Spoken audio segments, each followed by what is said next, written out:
दोस्तों, Indian railway finance corporation limited यानी IRFC की बात करें तो स्टॉक के अंदर कोई बड़ी तेजी नहीं बन पा रही है, जबकि बहुत सारी गुड न्यूज एक के बाद एक आ रही है। यहां पे बड़े फंड हाउस की जम के खरीदारी भी हो रही है।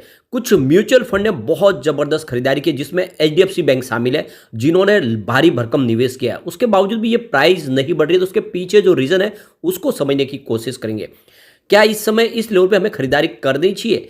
क्या यह स्टॉक आने वाले समय में 4 डिजिट में भी जा सकता है? तो इन सारी बातों को समझने की कोशिश करेंगे इस वीडियो के माध्यम से। लेकिन फ्रेंड, उससे पहले अगर आप पहली बार हमारे चैनल पे आए तो चैनल को सब्सक्राइब कर दीजिए, एक बेल आइकॉन दबा दीजिए ताकि जब भी नया वीडियो बने पहला नोटिफिकेशन आपको मिले। वीडियो पसंद आए तो लाइक शेयर जरूर कीजिए। चलो फ्रेंड्स, वीडियो स्टार्ट करते हैं। मैं हूँ आपका दोस्त एस बी दवे और हमारे अपने चैनल ऑनलाइन कमाई में आपका बहुत बहुत स्वागत है। तो भी लगभग 11 बजे के आसपास का टाइम है। आईआरएफसी की बात करें, स्टॉक की शुरुआत हुई पॉजिटिव 97.25 पर। कल की क्लोजिंग 96.70 के आसपास थी। इंट्राडे में 98.40 का हाई भी बना, यानी स्टॉक ने तेजी तो बनाई लेकिन ऊपर के लेवल से दबाव देखने को मिला प्रॉफिट बुकिंग की वजह से, और इसने 96.40 का लो बनाया। इस समय 96.90 के आसपास है, जहाँ पे 0.21% की तेजी देखने को मिल रही है। और जो सिग्नल दिखाई दे रहे हैं वो यहाँ पे दबाव के दिखाई दे रहे नहीं, हो सकता है कि गिरावट हो। अब इसकी परफॉर्मेंस देखें पिछले 4-5 दिन ट्रेडिंग सेशन की, तो आपको समझ में आएगा कि स्टॉक वाकई दबाव में है। 20 दिसंबर को जब बाजार क्रैश कर गया था, लगभग 2000 पॉइंट की भारी भरकम गिरावट हुई ऊपर के लेवल से, उसने ये स्टॉक 92.45 के आसपास है, 7.6% की गिरावट हुई। लेकिन वो जो गिरावट हुई वो सारी रिकवर हुई 21 दिसंबर को। स्टॉक फिर से 98.85 के आसपास है, जहाँ पे 6.9% की अच्छी खासी तेजी बन गई। फिर 22 दिसंबर की बात करें, क्लोजिंग हुई फिर 97.75 के, जहाँ पे 1.1% की फिर से गिरावट हुई। 26 दिसंबर की बात करें, क्लोजिंग 97.40 के आसपास, जहाँ पे 0.4% की गिरावट हुई। और 27 दिसंबर यानी कल की बात करें तो 96.70 के आसपास क्लोजिंग हुई, जहाँ पे 0.7% की गिरावट हुई। गिरावट हो रही है, मामूली सी गिरावट है, बड़ी गिरावट तो नहीं है, लेकिन स्टॉक दबाव में दिखाई दे रहा है। कल बाजार में बहुत ही शानदार तेजी बढ़ी थी, उसका भी असर यहाँ पे देखने को नहीं मिला। तो इसके पीछे सबसे बड़ा जो रीजन है कि स्टॉक ने बहुत ही कम समय में जबरदस्त तेजी बता दी है। 76 के आसपास स्टॉक था 8 दिसंबर को। अब आप ये ध्यान रखें कि जो 76 का स्टॉक 8 दिसंबर को था वो 100 को पार कर गया 19 दिसंबर को, यानी सिर्फ 10-11 दिन के अंदर 25 रुपए से ऊपर का बड़ा जंप, यानी 104 का जो हाई बना है उस हिसाब से देखें तो 30 रुपए के आसपास हो जाता है। तो ये बहुत बड़ी एकदम तेजी है। आप देख सकते हो कि काफ़ी कम समय में स्टॉक 75 से 104 तक पहुंचा है, और वो भी सिर्फ देख सको कि सिर्फ 10 दिन का दरमियान। तो अगर 10 दिन में अगर इतनी बड़ी तेजी बनेगी तो प्रॉफिट बुकिंग तो लाजमी है। जिसने 76 या 80 के आसपास खरीदारी की है उनको 100 के आसपास मौका मिल रहा है प्रॉफिट बुक करने का। ये जो तेजी है ये कम से कम आप देखें तो 25-30% के आसपास की है, और इसीलिए यहाँ पे प्रॉफिट बुकिंग हो रही है। तो ये एक नॉर्मल प्रॉफिट बुकिंग रूटीन की वजह से हो रही है। आने वाले इसमें फिर से एक शानदार तेजी, जैसे ही प्रॉफिट बुकिंग पूरी होगी स्टॉक फिर दौड़ेगा, लेकिन अभी फिलहाल तो स्टॉक आपको थोड़ा सा दबाव में दिखाई देगा। अब इसके बीच में जो सबसे बड़ी बात है कि सरकार ने वंदे भारत ट्रेन लाई, और आप देख लो कि लगातार वंदे भारत ट्रेन की संख्या बढ़ाई जा रही है। 400 वंदे भारत ट्रेन आने को तैयार है, स्लीपर वंदे भारत ट्रेन भी आएगी। और इसी के साथ सरकार ने एक बड़ा और हमें सरप्राइज गिफ्ट दिया, वो है अमृत भारत एक्सप्रेस। तो काफ़ी लोगों के ये बार बार सवाल भी आ रहे थे कि वंदे भारत ट्रेन बहुत ज़्यादा कॉस्टली है, हर कोई उसमें सफ़र नहीं कर सकता, और बात सही भी है। उसका किराया काफ़ी ज़्यादा है, दूसरी मेल एक्सप्रेस ट्रेन के मुकाबले उसका जो किराया है वो आप देख सकते हो कम से कम आपको 3 गुना दिखाई देगा। तो ऐसे में सारे लोग उसमें सफ़र नहीं कर रहे।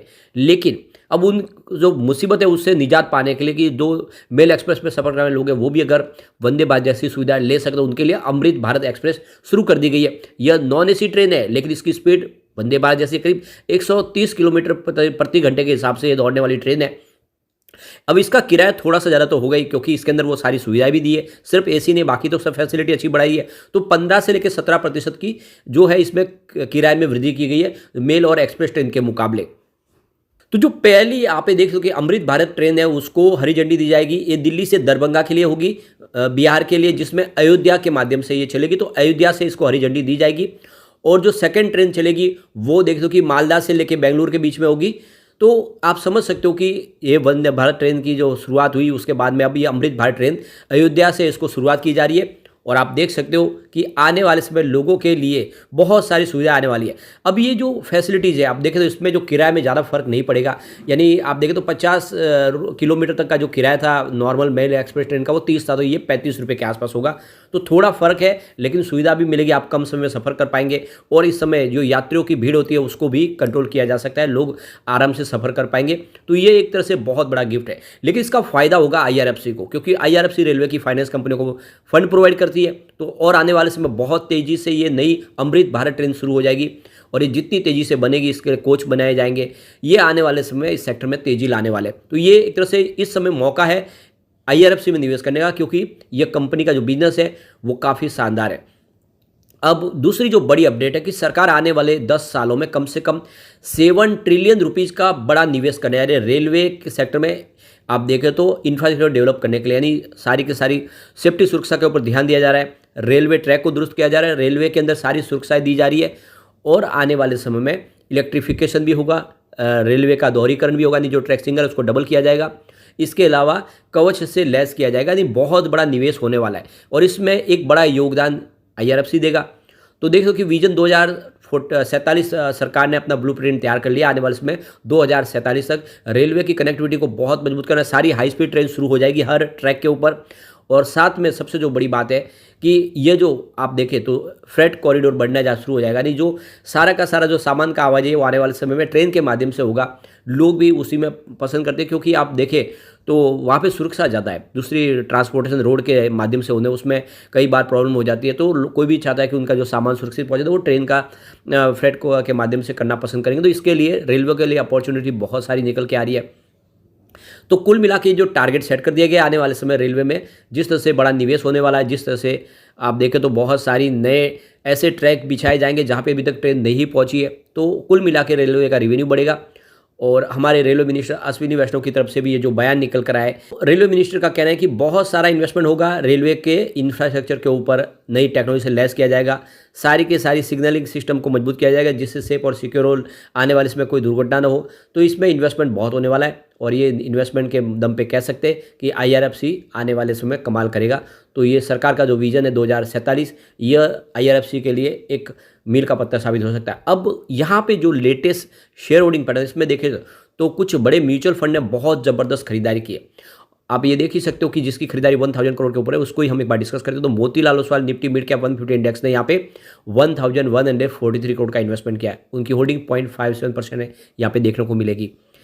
Nippon India Nifty ETF mid cap 150 index ने यहाँ पे 1014 करोड़ का इन्वेस्टमेंट किया, उनकी भी होल्डिंग 0.57% देखने को मिलेगी। लेकिन HDFC balance advantage fund growth ने यहाँ पे 68,386 करोड़ का बम्पर निवेश किया है, यानी 0.54% की होल्डिंग ली है। इसके अलावा देखें तो HDFC हाइब्रिड डेट फंड ने भी 2,938 करोड़ का इन्वेस्टमेंट किया है। HDFC large and mid cap fund growth ने 13,427 करोड़ का जबरदस्त निवेश किया है। इसके अलावा HDFC डिविडेंड फंड ने 3,395 करोड़ का इन्वेस्टमेंट किया है। तो ये क्लियरली आप समझ ही सकते हो कि HDFC बैंक ने बहुत ज़बरदस्त निवेश किया IRFC में, यानी उनको भरोसा है, इसीलिए उनके अलग अलग म्यूचुअल फंड जम के खरीदारी IRFC में करें। इसके अलावा बड़ौदा BNB परिवास फ्लैक्सी कैप ने भी यहाँ पे 1,234 करोड़ का इन्वेस्टमेंट किया है। पराग पारेख कंजर्वेटिव हाइब्रिड फंड ने भी 1,688 करोड़ का इन्वेस्टमेंट किया। तो कुल मिला के देख सकते हो कि ये जो निवेश हुआ है यह इशारा कर रहा है कि आने वाले समय एक ज़बरदस्त तेजी आ सकती है। ये भारी भरकम जो निवेश है HDFC बैंक की तरफ से और दूसरे भी कुछ बड़े फंड हाउस है जो जम के खरीदारी करते हैं। अब कुछ बड़ी डील की तरफ चलते हैं। जैसे यहाँ पे जो प्रॉफिट बुकिंग हो रही है इसके पीछे वजह यह है कि कुछ बड़ी डील के माध्यम से बिकवाली हो रही है यहाँ पे। तो देख सकते हो कि सुबह 9:15 पर यहाँ पे 97.50 की प्राइस से 1,87,000 शेयरों की एक बिकवाली हुई और उसी समय 9:15 पर 97.40 की प्राइस से 1,94,000 शेयरों की एक बिकवाली और हुई। फिर 9:17 पर 98.05 की प्राइस से 3,85,000 शेयरों की एक बिकवाली और हुई। तो फिर 9:21 पर 97.60 की प्राइस से 2,53,000 शेयरों की फिर से एक बिकवाली हुई और फिर 9:36 पर 97 की प्राइस से 3,07,000 शेयरों की एक बिकवाली और यानी सुबह सुबह जम के बिकवाली शुरू हुई। उसके बाद में कुछ खरीदारी भी हुई है। 9:42 पर आप देख सकते हो कि करीब 97.15 की प्राइस से 1,39,000 शेयरों की खरीदारी हुई। फिर 9:43 पर 97.45 की प्राइस से 1,47,000 शेयरों की खरीदारी और हुई। फिर 9:44 पर 97.55 की प्राइस से करीब 2 लाख शेयरों की एक बड़ी खरीदारी हुई। तो ये खरीदारी भी हो रही है, कुछ बड़े फंड हाउस जम के खरीदारी करें, इस गिरावट का फायदा उठा रहे हैं, लेकिन बिक वाली आ रही है और उस वजह से देखें तो फिर से माहौल बिगड़ रहा है। ऐसे में ये आप समझ सकते हो कि अगर आप लॉन्ग टर्म इन्वेस्टर तो निवेश करें, आने वाले समय आपको ये जबरदस्त रिटर्न दे सकता है। शॉर्ट टर्म इन्वेस्टर तो इस समय थोड़ा वेट करें क्योंकि स्टॉक दबाव में दिखाई दे रहा है। इसकी रेटिंग बहुत ही शानदार है, मास्टर रेटिंग 5 स्टार में से 3 स्टार की रेटिंग निकल के आ रही है। इसकी ईपीएस रिटर्न जरूर कमजोर है क्योंकि 5 स्टार में से मात्र 2 स्टार की ही रेटिंग है, लेकिन बाय डिमांड देखें तो जबरदस्त है। 5 स्टार में से 5 स्टार की रेटिंग निकल के आ रही है। इसकी प्राइस टर्न भी बहुत मजबूत है, जहाँ पे 5 स्टार में से 5 स्टार की रेटिंग है और ग्रुप रैंक के मामले में 5 स्टार में से 4 स्टार की रेटिंग है। ओवरऑल इसकी रेटिंग बहुत अच्छी है। ऐसे में लॉन्ग टर्म इन्वेस्टर के लिए अच्छा मौका है कि खरीदारी करें, आने वाले समय आपको आईआरएफसी मालामाल कर देगा। लेकिन शॉर्ट टर्म इन्वेस्टर तो बने रहे, अभी आपको थोड़ा सा वेट करना है और जल्दी ही आप देखें तो आपको पता ही है यह निफ्टी इंडेक्स 50 इंडेक्स का हिस्सा भी बनेगा और लार्ज कैप में भी शामिल होगा।